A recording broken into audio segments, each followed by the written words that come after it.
A revolutionary achievement could pave the way for smaller, more efficient nuclear clocks. Last year, a research team led by UCLA achieved a milestone scientists had pursued for half a century. They succeeded in making radioactive thorium nuclei interact with light by absorbing and emitting photons, similar to how electrons behave inside atoms. First envisioned by the group in 2008, the breakthrough is expected to transform precision timekeeping and could significantly improve navigation systems, while also opening the door to discoveries that challenge some of the most basic constants in physics. The advance comes with a major limitation. The required isotope, Thorium-229, exists only as a byproduct of weapons-grade uranium, making it extremely rare. Researchers estimate that just 40 grams of this material are currently available worldwide for use in nuclear clock research. A new study now shows a way around this obstacle. An international collaboration led by UCLA physicist Eric Hudson has developed an approach that uses only a small fraction of the thorium needed in earlier experiments, while delivering the same results previously achieved with specialized crystals. Described in Nature, the technique is both straightforward and low cost, raising the possibility that nuclear clocks could one day be small and affordable enough to fit into everyday devices like phones or wristwatches.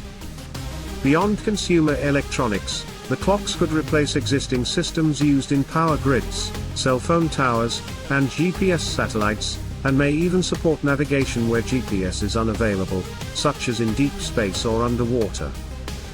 A simple process improves what originally took 15 years to figure out. Hudson's team spent 15 years developing the specialized thorium-doped fluoride crystals that enabled last year's breakthrough. In those early experiments, Thorium-229 atoms were bonded with fluorine in a carefully controlled structure that kept the radioactive material stable while allowing laser light to pass through and excite the nucleus. While effective, the crystals were challenging to produce and required relatively large amounts of the scarce thorium isotope. We did all the work of making the crystals because we thought the crystal had to be transparent for the laser light to reach the thorium nuclei. The crystals are really challenging to fabricate. It takes forever, and the smallest amount of thorium we can use is 1 milligram, which is a lot when there's only 40 or so grams available, said first author and UCLA postdoctoral researcher Ricky Elwell, who received the 2025 Deborah Ginn Award for Outstanding Doctoral Thesis Research in Atomic, Molecular, or Optical Physics for last year's breakthrough. In the new work, Hudson's group electroplated a minute amount of thorium onto stainless steel by slightly modifying a method used to electroplate jewelry. Electroplating, which was invented in the early 1800s, sends an electric current through an electrically conductive solution to deposit a thin layer of atoms from one metal onto another. In jewelry, for example, silver or gold is electroplated onto a less precious metal base.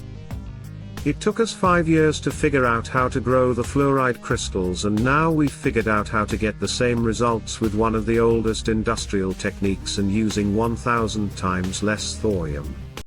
Further, the finished product is essentially a small piece of steel and much tougher than the fragile crystals, said Hudson. The key to getting this new system working was the realization that one fundamental assumption was wrong.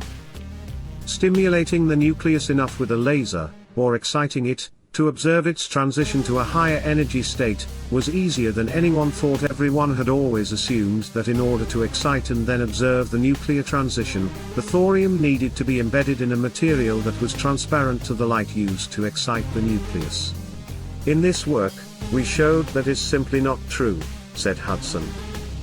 We can still force enough light into these opaque materials to excite nuclei near the surface, and then, instead of emitting photons like they do in transparent materials such as the crystals, they emit electrons which can be detected simply by monitoring an electrical current, which is just about the easiest thing you can do in the lab. Thorium-based nuclear clocks could unlock satellite-free navigation in addition to their expected impact on everything from communication technology, power grid synchronization and radar networks. Next-generation clocks have long been sought as a solution to a problem with significant national security impact: navigating without GPS. If a bad actor, or even an electromagnetic storm, disabled enough satellites, all of our GPS navigation devices would fail. Similarly, submarines that dive deep in the ocean, where satellite signals cannot reach, already use atomic clocks for navigation, but current clocks are not accurate enough, and after a few weeks, the submarines must surface to verify their location. In these demanding environments, the nuclear clock, which is better protected from its environment, excels over current atomic clocks. The UCLA team's approach could help reduce the cost and complexity of future thorium-based nuclear clocks, said Maken Mahadjeg, optical clock lead at Boeing Technology Innovation. Innovations like these may contribute to more compact, high-stability timekeeping, relevant to several aerospace applications. And, if Earthlings ever want to travel into space, we need even more improved clocks for the same reason.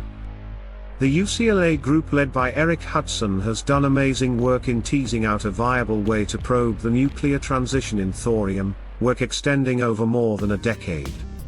This work opens the way to a viable thorium clock, said Eric Burt, who leads the high-performance atomic clock project at the NASA Jet Propulsion Laboratory, and was not involved in the research.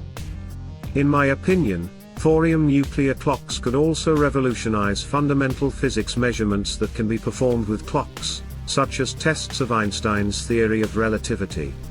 Due to their inherent low sensitivity to environmental perturbations, future thorium clocks may also be useful in setting up a solar system-wide time scale essential for establishing a permanent human presence on other planets.